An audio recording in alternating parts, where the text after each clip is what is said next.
Puma en préconfiguré, il va avoir 5 modes de lecture. Le mode rapide backward, l'intermédiaire 1, le 2 et le relecture. Tout simplement, en fait, vous allez avoir des paramétrages qu'on verra justement aussi par la suite, mais c'est juste pour vous formaliser un petit peu sur les différentes étapes. Oui, pardon? Quelqu'un a parlé, non? Non. Ah non? Non, je crois que j'ai dû avoir un écho dans mon casque de ma voix, c'est pour ça. Donc là, typiquement, qu'est-ce que va faire le Puma? Il va commencer à lire, à récupérer les informations qui vont enregistrer dans la destination en vert ici. Et puis au bout d'un moment, il va arriver à un secteur qui ne répond pas dans les 3 secondes. Donc il va générer ici un saut de 100 000 secteurs. Donc c'est ce qu'il va faire. Hop. C'est pas tout à fait à l'échelle, hein, mais vous l'aurez compris. Hop, il va sauter et puis il va continuer sa lecture en marche avant. Une fois qu'il aura fait cette étape, on va faire la même chose, mais en marche arrière. C'est-à-dire qu'il va revenir. Ici, tout ça, le vert, il l'a déjà lu. Il va arriver tout à l'heure au saut qu'on a ignoré de 100 000 secteurs et il va commencer à lire parce qu'en fait, il n'y a pas d'erreur, jusqu'à arriver à un autre secteur qui ne répond pas dans un délai de 3 secondes. Donc là, qu'est-ce qu'il va faire? Tout simplement, il va régénérer des sauts. Donc après, il va retomber dans les partitions, dans des zones soit déjà lues, soit jaunes, et va faire ce traitement. Donc on fait ce profil, c'est exactement le même, sauf qu'on le fait dans une passe, dans un sens, en marche avant, et après on le fait en marche arrière. Puis là, après, on va rentrer dans les profils un peu plus costauds. En bleu, vous voyez les modifications. On a augmenté le délai. On s'est remis de nouveau en marche avant. Et là, on va générer des sauts de 100 000 secteurs. Mais la petite option en plus, c'est qu'on va faire de la lecture additionnelle. Alors, à quoi correspond la lecture additionnelle? On revient sur notre zone de tout à l'heure. Ici, on a toujours ce secteur. Tu as dit 100 000 secteurs. 1000 secteurs, comme c'est bien. 1000 secteurs. Donc, on va arriver ici, on va avoir le secteur qui ne va pas répondre dans les délais de 4 secondes. On va générer notre saut de 1000 secteurs, donc typiquement comme tout à l'heure. Sauf que ensuite, on va faire la lecture additionnelle, c'est-à-dire que tout de suite, on va mettre en place une lecture en marche arrière, jusqu'à ce qu'on ait de nouveau un secteur qui ne répond pas dans le délai imparti. Et à partir de ce moment-là, on va revenir à l'endroit où on s'était arrêté, on va recontinuer, et ainsi de suite. Donc on va toujours faire ce rebond de marche avant, marche arrière. Et ça va nous permettre justement d'améliorer. Je le vois fonctionner sur le mien, j'ai l'impression, sur mon écran. Oui, c'est ce qu'il doit faire actuellement. J'ai pas regardé dans quel état. On est sur l'intermédiaire 1, effectivement, sur les deux. Du coup, après, on va passer en intermédiaire 2. Intermédiaire 2, qu'est-ce qu'on va changer de nouveau? C'est tout simplement qu'on va réduire notre saut. On va garder les lectures additionnelles. De 1000, on va passer à 8 secteurs, toujours avec un délai de 4 secondes. Et on va faire le même traitement. C'est-à-dire que sur cette zone, donc c'est celle d'avant qui a été zoomée, hein. C'est cette bande jaune où on a 1000 secteurs. Donc là, on a nos 1000 secteurs et on va faire le même travail, c'est-à-dire qu'on va faire une lecture en marche avant, 4 secondes, on fait un saut de 8 secteurs et tout de suite derrière, on enchaîne avec une lecture additionnelle et après, on revient. Ce qui fait que là, sur les 1000 secteurs qu'on avait sautés, on a encore réduit le nombre de restants. Et puis ensuite, on va passer sur la relecture, qui est le mode le plus costaud, où là, on va accorder un délai jusqu'à 10 secondes par secteur. En termes de protocole de vitesse, on n'est plus sur de l'ultra DMA6, mais on est sur du PIO, donc on est sur une vitesse beaucoup plus lente, mais qui va nous apporter aussi de meilleurs résultats. On va refaire des relectures sur les secteurs qui n'ont pas répondu, donc c'est-à-dire tous les secteurs qui vont être en délai expiré, donc en rouge, et on va faire des sauts de 1 secteur. Donc là, on va faire du secteur unitaire. Et ça va nous permettre justement de récupérer, de grappiller encore quelques secteurs au milieu de secteurs défectueux. D'accord. Voilà au niveau. Voilà, complètement. Ouais, complètement. En fait, sur ce type de modalité d'accès, c'est que au final, si vous laissez passer toutes les étapes, depuis intermédiaire 1 jusqu'à la fin de toutes les relectures, vous allez avoir exactement le même résultat que si vous faites une lecture secteur par secteur de tout le même espace. Chaque fois qu'il va tomber sur un secteur HS, il va sauter de un secteur, il va relire, sauf que le fait de le faire comme ça aurait été beaucoup plus lent. d'une part, parce que vous allez bloquer sur l'ensemble des secteurs HS, aura sollicité le disque dur dans des zones où il est dégradé, dont il y a plus de risques d'avoir une défaillance définitive sans avoir pu possibilité de cloner la suite. Et il n'y aura pas de gestion des temps d'accès et des modes de copie.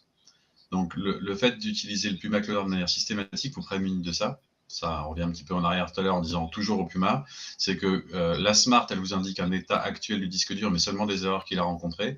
Peut-être que la Smart est saine, mais vous vous êtes pas rendu compte que le disque dur était dégradé parce que vous n'avez pas fait un diagnostic complet avec le Puma ou avec le SDC Pro.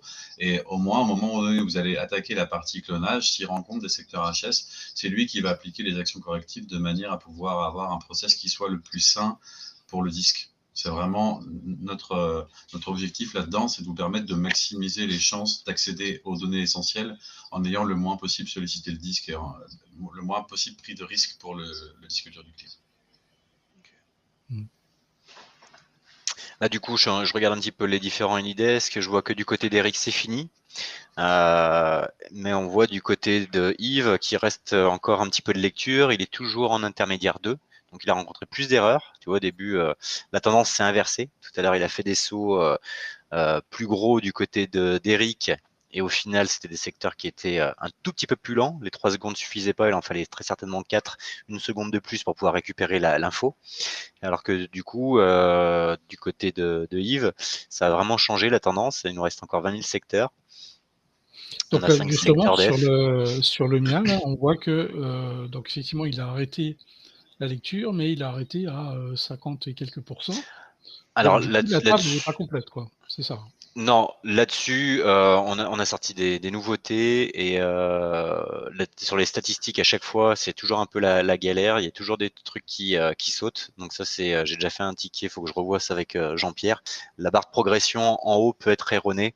Il faut pas forcément s'y fier. Vaut mieux regarder Okay. la partie statistique légende. Là, parce que là, moi, justement, sur les précédentes. j'en déduisais que bah, la table de fichiers faisait 157 mégas. Il a réussi à lire 91, donc pour moi, une déduction, elle n'est pas complète.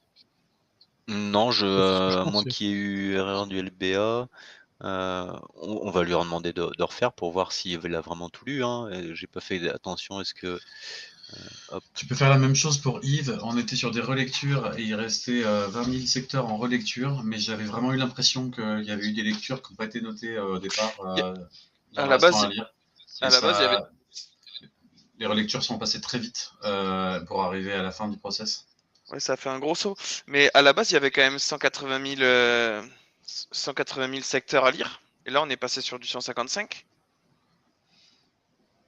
Non oui, tout à fait, ouais. Peut-être. Ouais, c'est juste. Ouais. Ah ouais. Ouais. Et je ne sais pas ce qu'il a lu à un moment donné au moment des relectures. Et d'un seul coup, les 20 000 secteurs ont disparu des restants à lire et les secteurs lus sont arrêtés là où ils en étaient. D'accord. Ok. Alors, je regardais pas tout en même temps parce que je surveillais juste les profils. Et au moment où tu as dit on était encore sur l'intermédiaire 2, il venait de passer intermédiaire 2. Il n'a rien lu sur les intermédiaires 2 et il a enchaîné directement sur les relectures. Il a passé les 4 profils les 4 zones en relecture et terminé. D'accord. Donc, bon. Ouais, parce que là, comme on voit, alors je sais pas si vous voyez tous la même chose que moi, hein, mais là, il marque relecture. Bon, on voit dans le graphique que bon, tout est rouge, donc on voit qu'il a vraiment du mal. Et en même temps, on voit que dans la capacité qu'il donne, à 79,43 mégas, et on a l'impression qu'il manque un petit bout, puisqu'il a dit 0,42. Donc, Oui.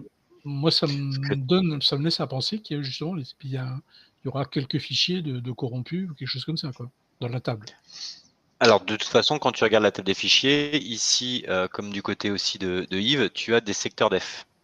Tu as 5 secteurs défectueux. Donc, potentiellement, tu vas avoir 5 entrées qui vont être altérées. Ouais. Donc, après, où est-ce qu'elles se trouvent? Est-ce que c'est au fin fond, fin fond d'un répertoire? Il peut y avoir une erreur quelque part, quoi. Voilà, il peut y avoir 5 fichiers qui vont être masqués comme 5 répertoires. Donc là, typiquement, on pourrait effectivement, sur celui-ci, lancer un scan MFT pour se dire, on va essayer de récupérer le plus d'informations possible. Là, ça rentre pile poil dans les clous. Tu peux le faire, hein, ça prendra un petit peu de temps, mais si tu veux le faire, tu peux le lancer. Scan MFT, comment tu fais ça? Alors, le scan MFT, ça s'appelle, oui, c'est scan de tous les fichiers. Ah, d'accord. Scanner tous les fichiers, ce sera uniquement accessible cette option quand tu seras sur une partition NTFS. Là, on D'accord. va voir justement, il va y avoir 8 étapes. Oui, où il La analyse tous les mise, tableaux NMFT pour voir, tous les fichiers possibles, quoi. voilà. D'accord. Voilà. Là, il va reprendre dans un premier temps la table des fichiers, la lire. Il va essayer d'optimiser ces 5 secteurs récalcitrants. Donc, il va nous passer les différents modes de profil ici, rapide, backward. Et ensuite, après, il va rentrer dans son protocole d'interprétation, de création des nœuds Mmh. et puis d'affichage d'arborescence. Ouais, d'accord, j'ai compris. Voilà. Donc là, on peut le laisser finir. De toute façon, une fois qu'il aura fini les différentes passes intermédiaires, là, il essaie de. Vu qu'il reste encore des secteurs en attente, enfin qui ne sont pas viables, il va repasser automatiquement les 5 profils pour essayer de les récupérer. Mmh. Donc là, on arrive sur le mode relecture. Donc le mode relecture, hein, c'est bien le mode le plus poussé, parce que ça va être secteur à secteur, du coup, hein. Voilà, tout à fait. Tout à fait. Et puis là, l'avantage, voilà, c'est l'intelligence du Puma, c'est de prendre d'abord tout ce qui est hyper facile à prendre. Mmh. Comme ça, Ouais, en on sécurité, quoi. facilite. Mmh. Voilà, on récupère le plus rapidement possible les données les plus accessibles. Et puis après, petit à petit, pour pas fragiliser le disque, on va rentrer petit à petit dans des paramétrages plus costauds, avec un délai plus long de 4 secondes, avec une vitesse moins lente, avec des sauts moins élevés, où là, on va arriver à cibler vraiment les zones défectueuses et arriver à les faire forcer. Mais l'avantage, Mmh. c'est qu'on a déjà lu 90% des secteurs avant, plutôt que si on avait vraiment fait ça en une seule passe en marche avant, et ben on aurait peut-être au bout de 10% rencontré la grosse zone défectueuse, fait forcer le disque et qui du coup aurait amoindri les chances de récupérer les 80% restants.